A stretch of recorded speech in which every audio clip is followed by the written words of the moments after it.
sebelum kita memandikan jenazah, memang secara praktek ada yang lebih utama, kita ukur dulu kafan. Walaupun secara pendidikan, secara belajar, cara mandiin baru cara mengafani, tapi secara praktek beda. Yang lebih bagus, yang tidak memakan waktu, kita ukur dulu kafannya, kita atur dulu kafannya, itu secara praktek. Lebih baik kita sekarang secara praktek, jadi benar-benar tergambar oleh kalian. Mohon maaf, makan makanan, minuman diangkat-angkatin di depan saya.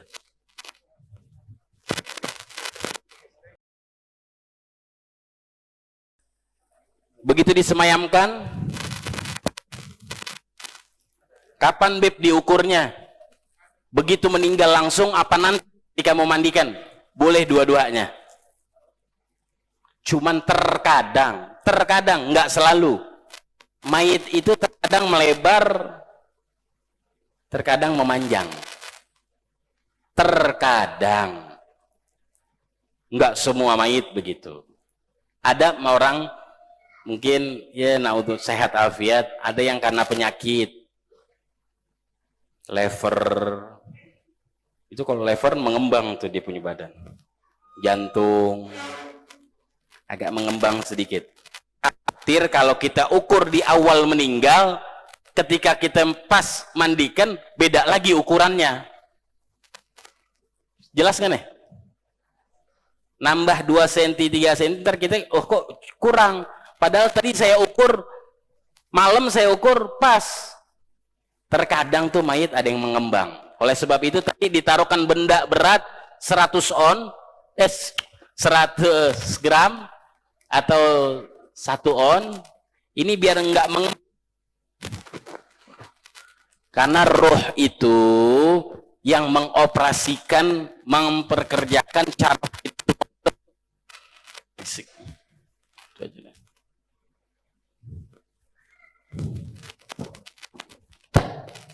Halo.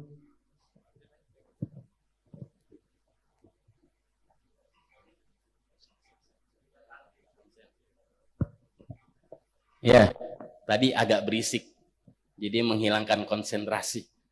Ya, apa tadi? Jadi oleh sebab itu diminta untuk oleh syariat taruh beban sedikit di perut agar biar nggak mengembang. Karena roh itu yang memperkerjakan seluruh syaraf. Kalau roh udah nggak ada, itu ngembang. Apalagi kena udara, masuk udara dia mengembang. Bukan karena amal baik dan buruk, bukan. Sekali lagi, selalu kita harus husnudzon dengan mayit. Oke, cara mengukur. Cara nggak jatuh tuh. Cara mengukur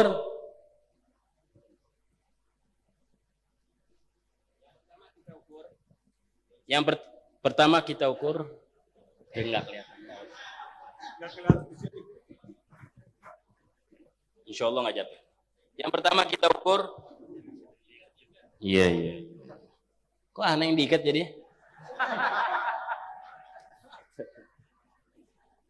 Insya Allah jadi panjang umur ya. Udah biarin, enggak jatuh. Mengukurnya, ya 1 orang pegang di kaki, ujungnya, ujung tali rafia, angkat tali rafianya, ujung beneran diikat.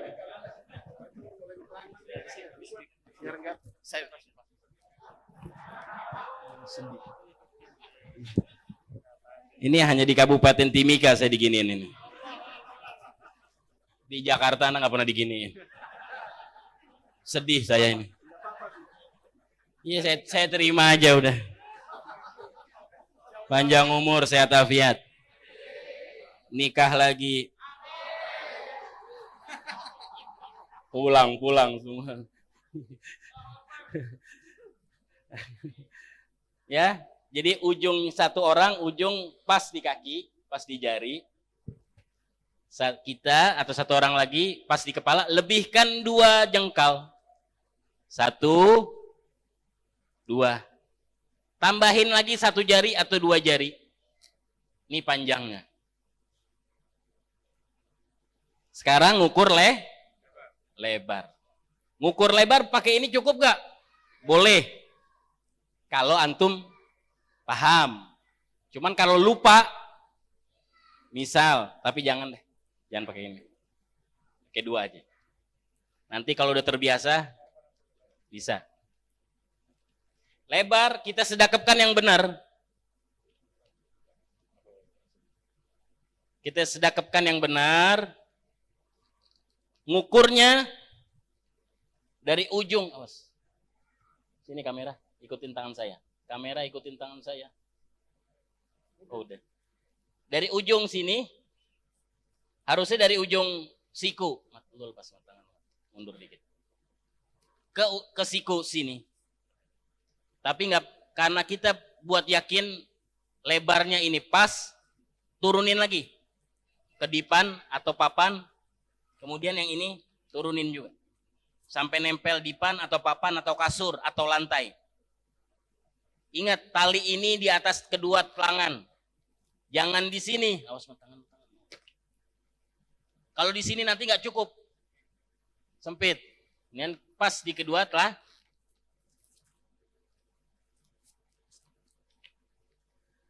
Ya, ini lebar depan atau lebar dada. Kalau lingkar badan jadi 2 kalinya.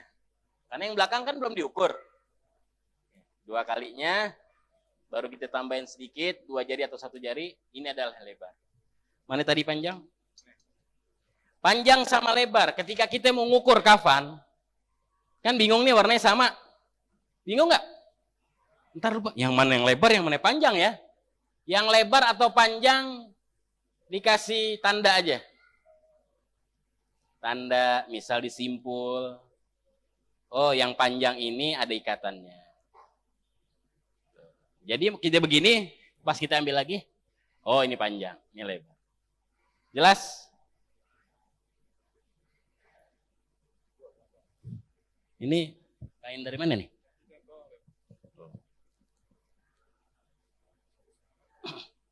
Kenapa harus ngukur panjang dan lebar?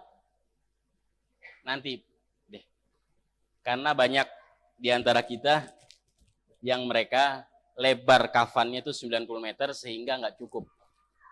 Walhasil nanti penjelasannya. Sekarang kita ukur aja dulu. Ini apa tadi yang ada simpulnya? Karena ini kita bawa dari Jakarta, alhamdulillah, ya, ini 6 meter, lebarnya aja 180 cm atau 2 meter ini, 2 meter ini, 2 meter. Jadi kita ambil lebar ini panjang, lebarnya ini panjang, lebar kain, panjangnya kafan. Lebar kain, sorry, ini lebar. Panjangnya kain, lebarnya kafan.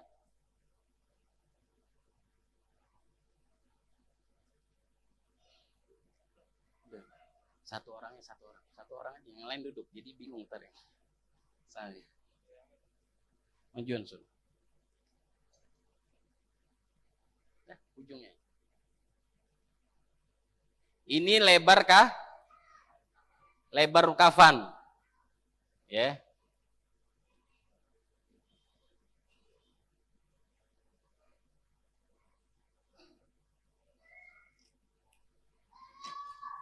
Bismillah. Pegang ujungnya, pegang. Jangan berlepas.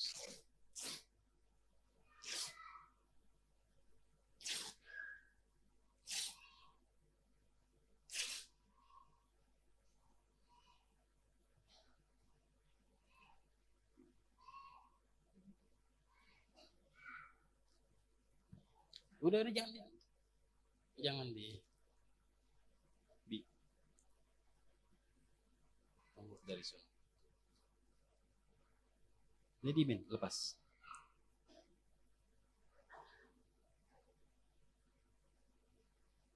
Ini memang kainnya sangat lebar dan sangat panjang.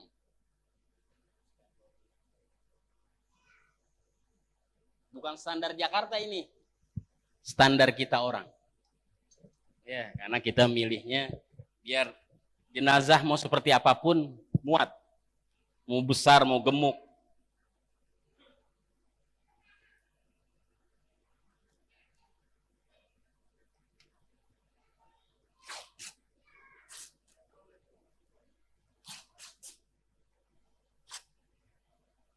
Kok bisa lurus, Bib? Ngerobeknya nggak pakai? Iya, karena kainnya sudah nurut sama saya.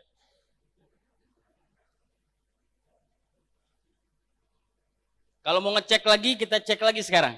Ini panjangnya kan? Kita cek. Lipat 2. Kesini kemari. Tuh. Panjangnya mesti cukup. Kalau kita ragu nih, ini pas nggak ya sama mayitnya ya? Begitu 1 lembaran, ukur. Untuk memastikan kalau kita masih ragu, khawatir kalau kita udah motong, pas kekecilan, wah buyar, ambil lagi. Jelas? Oke. Ada kain pandan. Tikar pandan. Enggak. Iya. Tunggu. Taruh. Lebarin. Pegang panjangnya hati-hati, Oh. Mana tadi?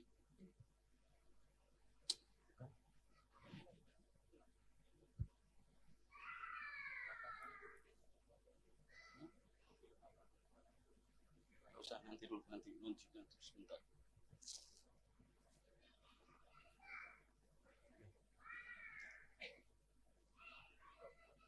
Kita bikin 3 lembar. Karena untuk lelaki 3 lembar kain kafan. Untuk perempuan hanya 2 lembar. Lebihnya perempuan kayak kambing begini. Lebihnya perempuan kerudung, gamis sama sarung. Ini kelihatan kamera. Nanti follower saya pada turun semua, lari semua deh. Mana gunting tadi ya?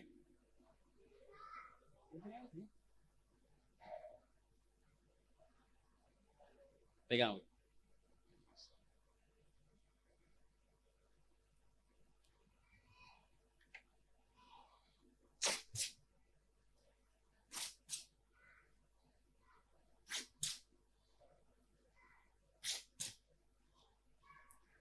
Panjang tadi. Yo.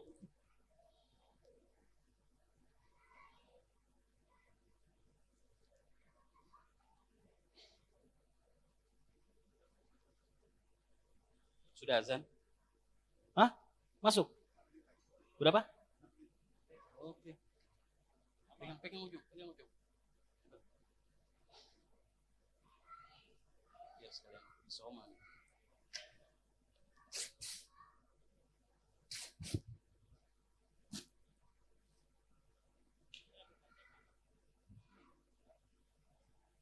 Panjang.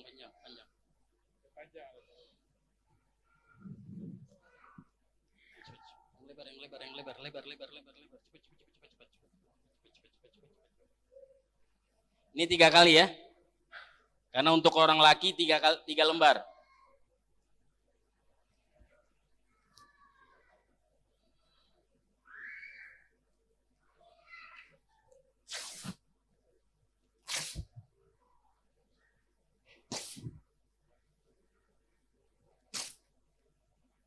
Jangan dilepas, Mat. Yang mana, Mat?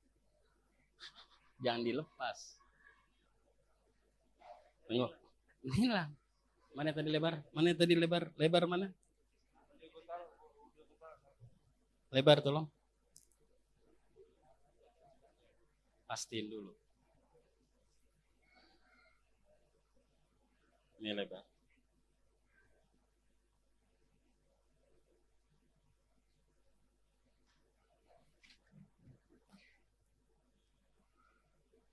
Kalau salah gunting, buyar semuanya. Kacau semua.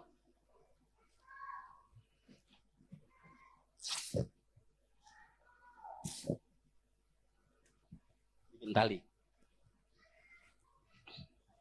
Sudah 3 lembar. Kita ya. Ini untuk laki. Untuk perempuan hanya 2 lembar. Hanya 2 lembar. Caranya pun sama. Jadi nggak perlu bikin dua kayaknya. Perempuan sama laki nggak perlu kan? Perlu nggak? Kan cukup, ya sama. Cuman hanya laki 3 Nanti sambil kita terangin. Sekarang kita bikin tali pocong. Pegang. Pegang sini. Bikin tali pocong untuk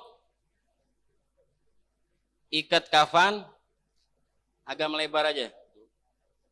2, 3, 4, 5, 6.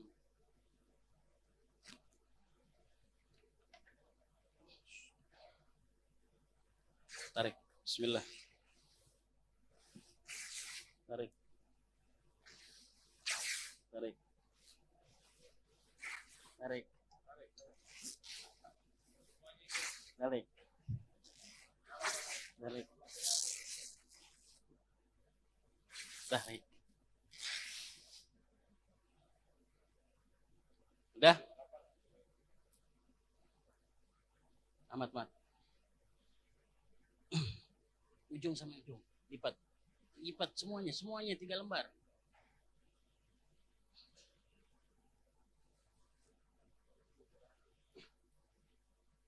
Tenang. Tunggu. Taruh bawah 3. Taruh bawah 3. Bawah kafan. Bawah kafan. Taruh di bawah kafan 3 dulu. Kapan lagi kita suruh Habib Helmi ya? Di bawah kafan. Ansor mau ikutan nyuruh Habib Helmi? Mana Ansor? Hantem. Bawah tikar 3. Bawah tikar 3.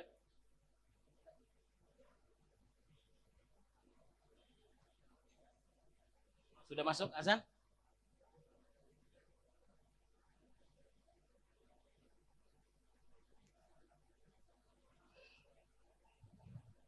Di tengah lagi tuh dia mau di bawah tikar, taruh tengah.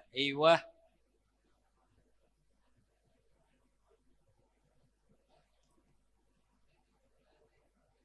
Oke. Sisa 1 kan nih? Bagi 2. Ini buat kepala sama kaki.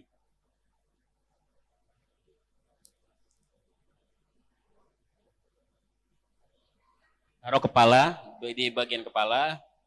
Bagian kaki, ini bagian kepala.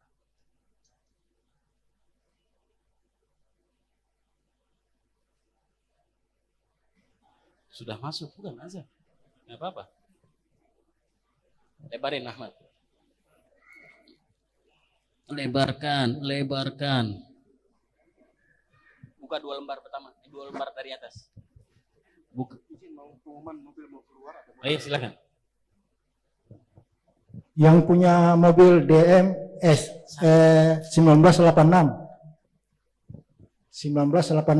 MJ.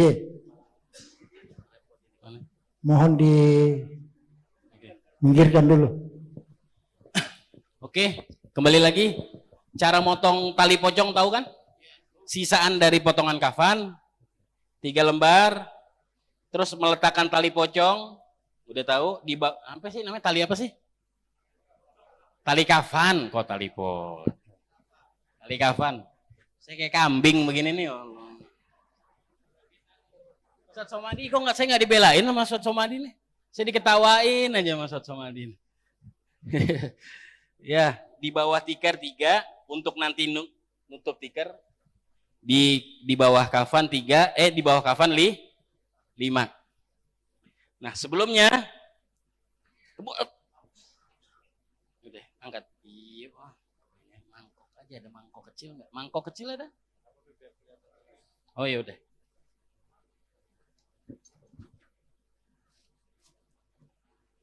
Sarung tangan ada, sarung tangan? Ketua Masjid Al-Hijrah, saya minta waktu 5 menit ya setelah azan ya. Habis itu kita mohon maaf ya. Selesaiin ini aja dulu.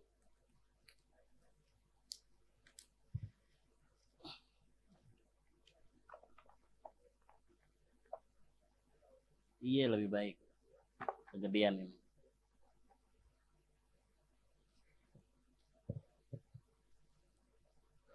Kita campurkan bubuk cendana seperti ini, bubuk cendana. Dan kamper. Kamper ini sebenarnya yang lebih baik bukan kamper yang buat kecoa atau semut di lemari ya. Ini benar-benar kamper untuk manusia nih. Enggak bahaya, enggak panas. Ya, kita campurkan. Kita haluskan kalau memang belum halus. Alhamdulillah kapurnya enggak begitu banget keras. Jadi bisa dengan jari. Kalau yang keras ya dengan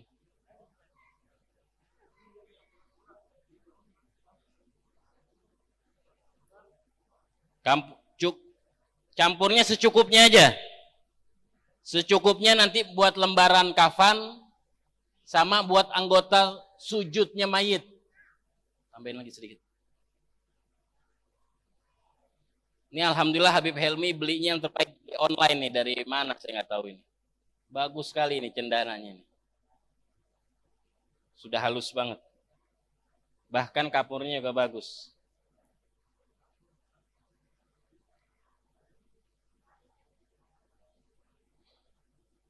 Nanti insya Allah setiap masjid di Kabupaten Timika sudah punya alat-alat ini semua lengkap. Jadi siapapun yang meninggal kita bantu, langsung standby ada, ready. Karena kalau nunggu yang meninggal baru beli begini, repot. Tidak jadi kubur itu. Jadi pajangan itu mayat.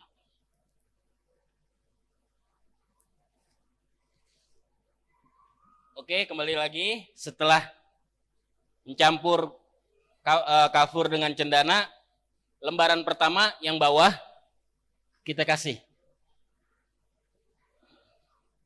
Secukupnya aja. Lembaran kedua kita tutup. Kita kasih bubuk lagi yang campuran cendana dengan kafur. Lembaran ketiga tutup. Tidak usah dikasih. Kenapa? Karena ini akan nempel dengan tubuhnya. Tubuhnya si Mai, jadi nggak perlu. Oke. Kapas.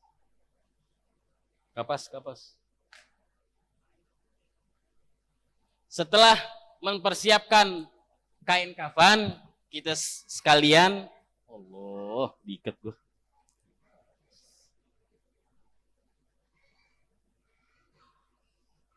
Kita siapkan kapas. Nggak usah. Kapas ini untuk apa? Untuk menutup bagian kemaluan, bikin pampers atau popok, kemudian menutup anggota sujudnya mayit. Menutup anggota sujudnya mayit, ditutup dengan kapas, dicampur, ditaruh cendana dan kafur ini nanti. Sekarang kita bikin dulu yang buat kemaluan, atau kita buat pampers dulu. Motongnya boleh dengan cara rapi atau gunting. Cuman karena kelamaan, saya biasanya langsung sobek saja.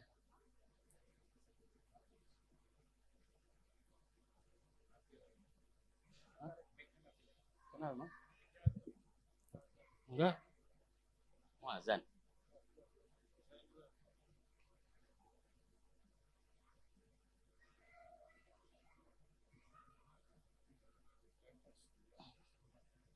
Buat pampers atau popok hanya dua, kanan. Ya. Kita kasih tengahnya dengan bubuk.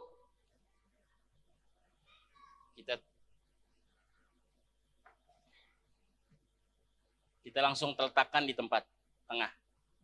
Kira-kiranya di tempat tengahnya dia. Yang tengah badan bukan, tengah bawah.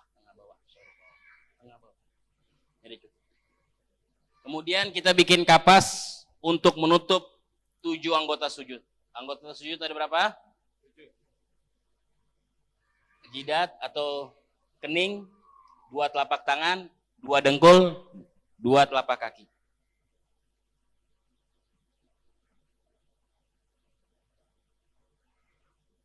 Kapasnya pun kapas yang 500 gram. Mana tadi yang biru-biru? Yang tutupan kapas tadi. Tutupan kapas. Nah, beli kapasnya minimal yang 500 gram. Atau 1000 gram nggak apa-apa. Cuman minimal 500, jangan 250. Kalau 250 gram, pecah-pecah dia punya kapas. Rontok, copot-copot.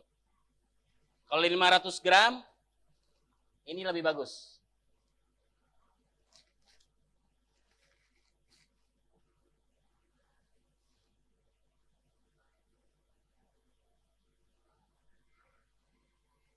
Ini buat lapak tangan.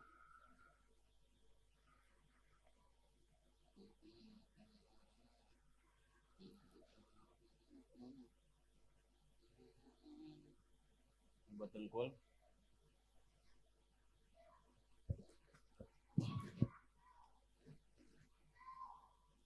Kita sesuaikan dengkulnya, misalnya nih orang gemuk atau lebar, kita sesuaikan. Kalau dengkulnya kecil, kecil aja lebarnya.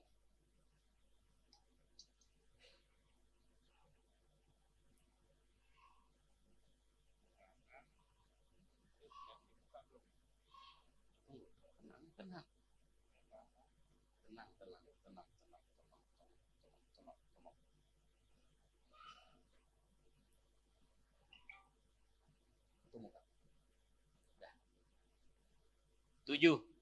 1, 2, 3, 4, 5, 6, 7. Lebih baik kalau kita begini, taruhnya di nampan. Kalau ada nampan. Nggak ada udah. Biasanya taruh di nampan. Ya. Ada nampan? Tidak ada? Nggak apa-apa. Atasnya kita taruh buat dengkul. Kita tutup. Ini dengkul. Ini untuk dengkul. Kita taruh. Ini yang dianjurkan oleh syariat. Ya, nggak perlu yang ada orang sampai ya masukin jarinya atau gimana kapasnya seluruh tubuh panjang dikasih cendana, itu nggak perlu. Yang perlu dikasih cendana yang dicampur oleh kafur hanya di tempat kemaluan dan di anggota sujud saja. Tok, nggak ada lagi. Itu yang diminta. Kalau ada nampan boleh atau piring? Nggak ada.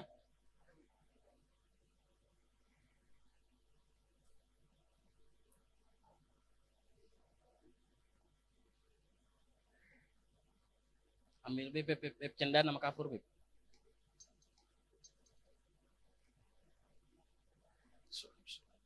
Lagi kafurnya.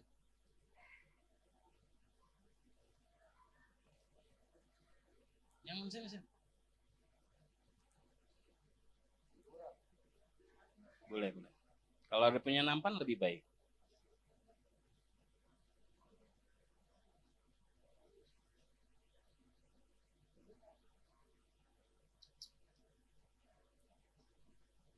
Ya, kalau kurang kita tambahin lagi cendana dan kafurnya.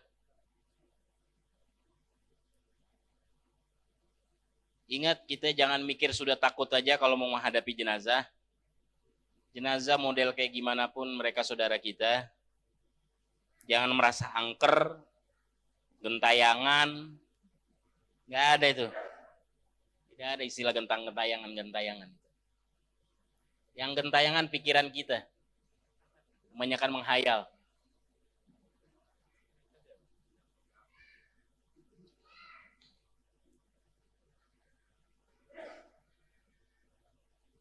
Ada lagi nampak?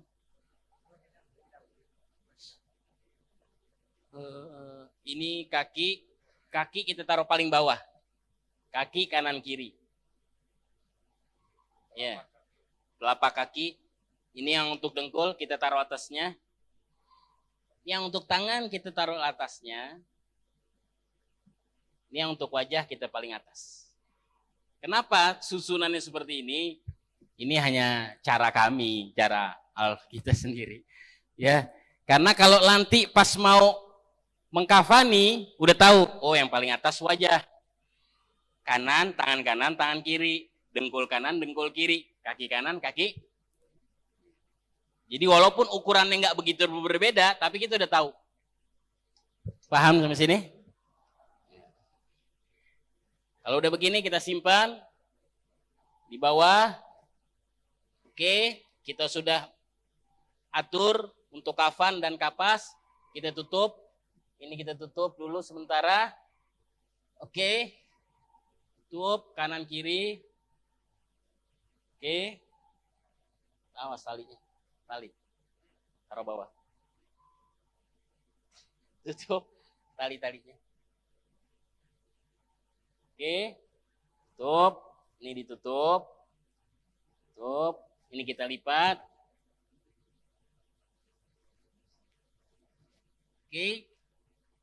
Sambil menunggu kita praktek melatih memandikan jenazah, waktunya isoma, istirahat, sholat, dan makan. Wallahu a'lam bishawab. Assalamualaikum warahmatullahi wabarakatuh. Ada permintaan dari para audiens bahwa setiap sesi biar ada pertanyaan, tapi jangan sampai melambatkan waktu. Jadi saya langsung baca aja. Assalamualaikum warahmatullahi wabarakatuh. Waalaikumsalam warahmatullahi wabarakatuh. Habib, kain kafan yang Habib peragakan tidak sama lebarnya dengan yang umum dipakai, khususnya di Timika. Pertanyaannya, bagaimana caranya jikalau kain kafannya tidak lebar sesuai ukuran lingkar badan? Atau pertanyaan yang sama juga yang kedua, caranya supaya di Timika kain kafannya umumnya tidak lebar. Kalau satu lembar tidak nutup, lalu bagaimana caranya supaya 2 lembar kain bisa menutup atau cukup untuk mengkafani? Oke. Persoalan kafan memang hak untuk mayit lelaki adalah 3 lembar. Hak untuk mayit wanita atau perempuan 2 lembar ditambah kerudung, dibikin kerudung, dibuat kerudung, dibuat gamis atau baju kurung atau baju panjang, dan dibuat kain sarung, macam kain sarung begitu. Nah, untuk laki atau untuk perempuan tidak dibilang 1 lembarnya, kecuali setiap 1 lembar itu menutupi seluruh tubuh. Ini di madhab kita Al-Imam Syafi'i radhiyallahu ta'ala anhu. Haknya mayit itu 3 lembar untuk lelaki, untuk perempuan 2 lembar. Tapi tidak dibilang 1 lembar, kecuali per lembarnya itu nutup seluruh tubuh. Bagaimana yang ada ini Habib di kota Timika atau di Kabupaten Timika, 1 lebarnya itu tidak ada yang seperti Habib bawa dari Jawa, dari Jakarta. Nah, yang secara praktek selama ini di Timika atau di kota-kota lain, bahwa 3 lembar tetap 3 lembar untuk laki, tapi disilang-silang, betul? Kalau disilang-silang 3 lembar, terus ditaruh jenazah, ditutup baru muat, itu secara real, kenyataan itu berapa lembar? Saya tanya. 1. Karena 3 lembar baru bisa nutup. Baru sah. Berarti haknya mayit kurang kita kasih. Tapi sah nggak kafannya? Ngafanin seperti itu sah. Cuma haknya mayit itu kita nggak penuhi. Tapi buat sah. Cuman haknya mayit kita langgar. Haknya mayit kita nggak berikan. Caranya gimana? Tetap pakai yang 90 cm, karena itu umumnya lebarnya 90 cm itu. Kalau mudin-mudin tahu tuh pasti 90 cm. Kita ini 180 bahkan 2 meter memang. Karena di Jakarta banyak yang jual kain seperti ini. Ya bahkan jenis kainnya pun beda sama yang biasa untuk kafan. Karena kita kainnya ini kain bisa buat baju koko. Bagus sekali. Nah, gimana nih yang 90 cm? Tetap cara ngukurnya seperti yang tadi. Ngukur panjang ditambah 2 jengkal, ngukur lebar, ya melebar dan ditambah 2, tetap seperti itu. Nah, nanti yang 90 dijahit jelujur, 90 lebar 90. Jahit taruh tengah, jahit jelujur aja. Kemudian diukur lebarnya, baru potong panjang. Loh, kok ada jahitan, Bet?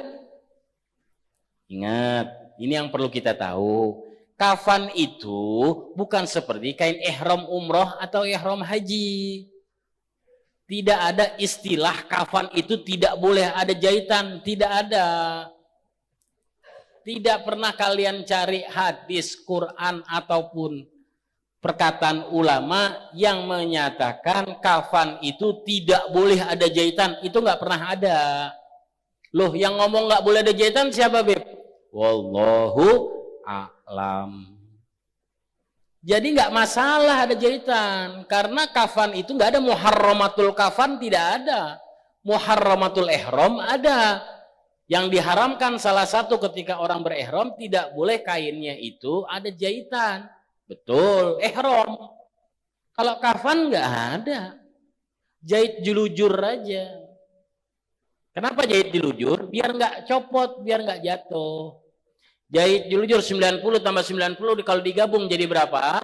180 lebarnya. Tinggal kita ukur jenazah lebarnya, potong. Potong manjang nantinya. Kegambar kan? Paham kan? Beb, nanti gimana adaptasinya sama orang-orang? Kok ada jahitan? Ya, itu adaptasi pelan-pelan. Bilang aja, enggak masalah. Alhamdulillah, mungkin mudin atau pengurus jenazah di sini lebih dari 50 orang yang hadir. Alhamdulillah. Nanti antum ngomong seperti itu. Karena selama ini yang kita tahu cuman pemikiran yang enggak ada landasan syariat. Bahwa kafan itu enggak boleh ada jahitan. Enggak seperti itu. Jangan memberatkan yang mudah. Dan jangan memudahkan yang sudah ada. Jangan ngentengin yang sudah ketentuan syariat. Jangan memberatkan yang tidak ada syariatnya. Jelas? Jelas? Jangan syariat suruh ngikutin kebiasaan. Ini nih, kita orang timur atau orang Indonesia nih bedanya. Kita ini kebanyakan kebiasaan syariat harus mengikuti kebiasaan. Itu salah. Kebiasaan yang harus ngikutin syariat. Karena tanpa ada pendidikan dulu, jadi mereka taunya ihram nggak boleh dijahitan, nggak boleh, tidak adab, tidak pantas. Waduh, jangan diberat-beratin dong. Jangan mengharamkan yang halal, jangan menghalalkan yang haram. Jelas? Nah, adapun nanti jahit jelujur, jadi kalau untuk laki 90-90 panjangnya udah diukur, jahit jelujur, jadi ada 6 lembar. Jahit jelujur. Nah, tahu kan jahit jelujur? Tahu nggak jahit jelujur? Bukan obras, bukan, beda. Apalagi jahit apa lagi? Jahit lurus namanya, bukan jahit obras, bukan. Habib kok tahu jahit-jahitan? Ini kan dulu sekolah. Ya, jahit jelujur atau jahit lurus. Nanti yang kan 3 kalau laki ya. Lembaran pertama yang tempat jahit jelujurnya itu ke atas. Yang kedua juga ke atas atau tampak atau kelihatan. Yang ketiga karena dia dekat atau nyentuh dengan mayit, dibalik. Yang jahit jelujurnya di bawah. Paham nggak tuh? Nggak perlu dicontohin kan? 1 lembar jahit jelujur yang itu yang di atasnya. 1 lembar yang kedua di atasnya, jahit jelujurnya kelihatan atau kesentuh. Yang ketiga ditutup dibalik biar tubuhnya mayit nggak kena jahitan itu. Cuman itu aja biar nggak kena, bukan haram, bukan, biar nggak kena jahitan aja. Dan orang-orang pun nggak begitu ngelihat. Antum nanti adaptasinya begitu aja. Kalian yang para mudin atau para pengurus jenazah mau praktekkan seperti jahitan begitu, bagus, jahit aja. Nanti kalian kan nggutingnya kan nggak depan orang-orang. Begitu kalian di lembaran yang ketiga kan dibalik, mereka nggak ngelihat itu jahitan kok. Insya Allah pendekatan seperti itu sekali, 2 kali, 3 kali, 4 kali, 5 kali, ntar orang-orang banyak yang terima. Jelas kira-kira? Nggak usah bilang, oh dulu waktu belajar sama Habib begini, jangan. Cara pendekatan jangan seperti itu. Karena yang tidak hadir nanti akan kontra sama kalian. Yang tidak hadir nanti akan, nggak seperti ini. Kita puluhan tahun nggak seperti ini. Oh, Dan antum jangan ribut. Jangan tangkar. Jangan.